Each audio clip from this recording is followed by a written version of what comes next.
Hello friends, welcome to our channel Teachers Adda channel में आपका स्वागत है। जैसा कि आपको पता है, हम आपके लिए लेकर आए हैं पूरी कंप्लीट बीएड की जो है आपकी बीएड की तैयारी, यानी जो आप फर्स्ट ईयर में हैं या आप सेकेंड ईयर में हैं।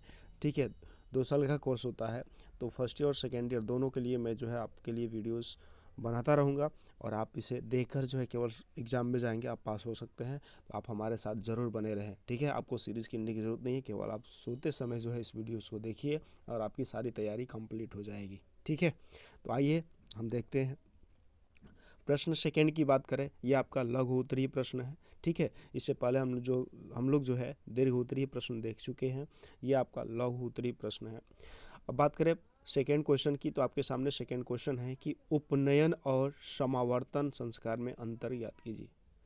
उपनयन और समावर्तन संस्कार में अंतर ज्ञात कीजिए। तो उपनयन संस्कार क्या है, इसके बारे में भी आपसे पूछ सकता है। तो ये आइए इस पे हम चर्चा करते हैं। ठीक है, तो आपके सामने उत्तर लिखा है। उपनयन संस्कार के बारे में हम थोड़ी सी जानकारी लेते हैं। क्या था उपनयन संस्कार?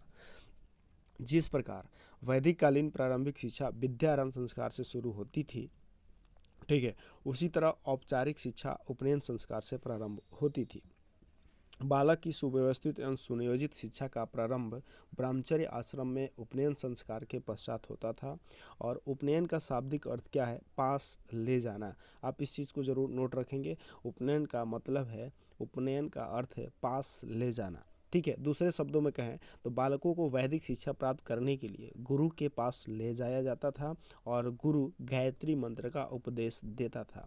याज्ञवल्क्य स्मृति के अनुसार गुरु द्वारा वेदों की शिक्षा उपनयन संस्कार के बाद ही दी जानी चाहिए। वीर मित्रोदय के अनुसार उपनयन वह संस्कार है जिसके द्वारा द्विज गुरु, देव, यम, नियम और देवता का परिचय तथा सानिध्य प्राप्त करता है। उपनयन संस्कार संपन्न होने के बाद मनुष्य जो है द्विज नाम से संबोधित होता था, क्योंकि इसे उसका दूसरा जन्म माना जाता था। ठीक है, यानी उपनयन संस्कार कोई व्यक्ति प्राप्त कर लिया है, कोई लड़का प्राप्त कर लिया, तो उसे हम द्विज नाम से संबोधित करते हैं, यानी कि उसका दूसरा जन्म हुआ है। आचार्य के यहाँ उपनयन के द्वारा दीक्षित होने पर उसका जो है आध्यात्मिक जीवन जो था प्रारंभ होता था। अतः विद्यारंभ के इस उपनयन संस्कार को दूसरा अथवा आध्यात्मिक जन्म भी कहा जाता था। हिरण्यकेशी गुण सूत्र में उपनयन के अवसर पर गुरु द्वारा बालक से कहलाया जाता है कि मैं ब्रह्मचर्य का पालन करूंगा, मुझे अपने पास रखिए, मुझे शिष्य होने की आज्ञा दीजिए। ठीक है, तो ये इसका जो है उपनयन संस्कार के बारे में था।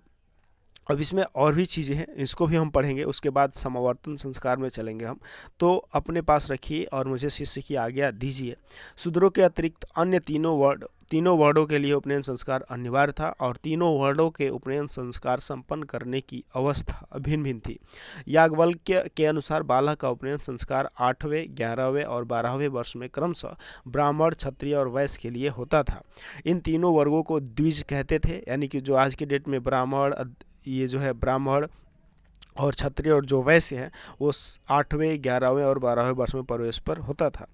ठीक है, मनु के अनुसार जो ब्राह्मण अध्यात्म विद्या से पारंगत होना चाहता था उसका उपनयन जन्म से 5वें वर्ष में, क्षत्रिय का जो शक्तिशाली बनने की कामना करता था 6ठे वर्ष में, और जो वैश्य का जो अपने व्यापार में सफलता प्राप्त करने का इच्छुक था का 8वें वर्ष में उपनयन संस्कार किया जाना चाहिए था। ठीक है, उपनयन संस्कार के दौरान बालकों को उनके वर्णों के अनुसार भिन्न भिन्न प्रकार का यज्ञोपवीत पहनाया जाता था। और मनु के अनुसार ब्राह्मण का यज्ञोपवीत सूती धागे का, क्षत्रिय का सन का और वैश्य का ऊन का बना हुआ होता था। इसी अवसर पर बालक को मूंज की मेखला, हाथ में दंड और अंगुली में पवित्री धारण करने का निर्देश दिया जाता था। आचार्य शिष्य को गायत्री मंत्र का उपदेश देता था और यह मंत्र बुद्धि और ज्ञान के उत्कर्ष का प्रमुख प्रेरक तत्व था, जिससे व्यक्ति जो है आध्यात्मिक विकास करता था। इन कार्यों को संपादित कर दिए जाने के बाद विद्यार्थी को भिक्षा याचना के लिए निर्देश दिया जाता था। इससे यह स्पष्ट होता था कि विद्यार्थी जो है संपूर्ण समाज पर आश्रित है और समाज का भी यही दायित्व है कि वह जो है छात्रों का भरण पोषण करे। ठीक है। तो ये था उपनयन संस्कार। अब आइए हम बात करते हैं समावर्तन संस्कार की। समावर्तन संस्कार के बारे में हम देखें तो वैदिक काल में शिष्यों की गुरुकुलीय शिक्षा पूरी होने पर समावर्तन संस्कार होता था। समावर्तन का शाब्दिक अर्थ क्या है? घर लौटना। और उपनयन का अर्थ क्या है? कि पास आना। समावर्तन का मतलब घर वापस लौटना। अब देखिए, समावर्तन संस्कार में सर्वप्रथम छात्रों को ब्रह्मचारी वस्त्र उतारकर गृहस्थ वस्त्र पहनाए जाते थे। इसके बाद गुरु उन्हें यज्ञ वेदी के समक्ष बैठाते थे और वेद मंत्रों से देवताओं की आराधना होती थी। इसके बाद गुरु शिष्यों को उपदेश यानी कि दीक्षांत भाषण देते थे। वे उन्हें गृहस्थ जीवन की कर्तव्य पालन, समाज सेवा और राष्ट्र के प्रति कर्तव्य पालन की प्रेरणा और अध्ययन में कभी प्रमाद यानी आलस्य न करने का उपदेश देते थे। वे उन्हें पितृ ऋण, गुरु ऋण और देव ऋण से ऋण होने का उपदेश भी देते थे। तैत्तिरीय उपनिषद में इस प्रकार के दीक्षांत भाषण का उल्लेख है। आज के अधिकतर भारतीय विश्वविद्यालयों में दीक्षांत समारोहों में तैत्तिरीय उपनिषदीय दीक्षांत उपदेश ही दिए जाते हैं और उस काल में दीक्षांत उपदेश देने के बाद गुरु शिष्यों को गृहस्थ जीवन में प्रवेश की आज्ञा प्रदान करते थे और उन्हें आशीर्वाद देकर गुरुकुल से घर के लिए विदा कर देते थे। तो ये था आपका इस क्वेश्चन का आंसर जो आपसे पूछे कि उपनयन और समावर्तन संस्कार में अंतर क्या है या उपनयन संस्कार क्या है। तो ये यदि दो क्वेश्चन पूछे तो आप उपनयन संस्कार भी लिखेंगे, समावर्तन संस्कार भी लिखेंगे। सीधे सीधे आप उपनयन संस्कार का अर्थ समझ गए कि इसका अर्थ होता है पास ले जाना, यानी कि उपनयन संस्कार में ये जो कहाँ जाएगा? गुरुकुल में जाएगा। और समावर्तन संस्कार का मतलब है कि वो गुरुकुल से वापस आएगा, गृहस्थ जीवन में शामिल हो जाएगा। तो ये सारी बातें आप जरूर इसको समझ लें।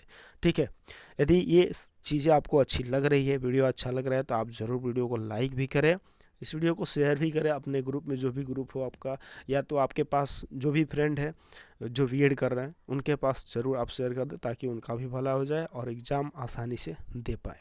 तो आज के लिए बस इतना ही, फिर मिलते हैं आपसे नेक्स्ट वीडियो में। तब तक के लिए जय हिंद, जय भारत।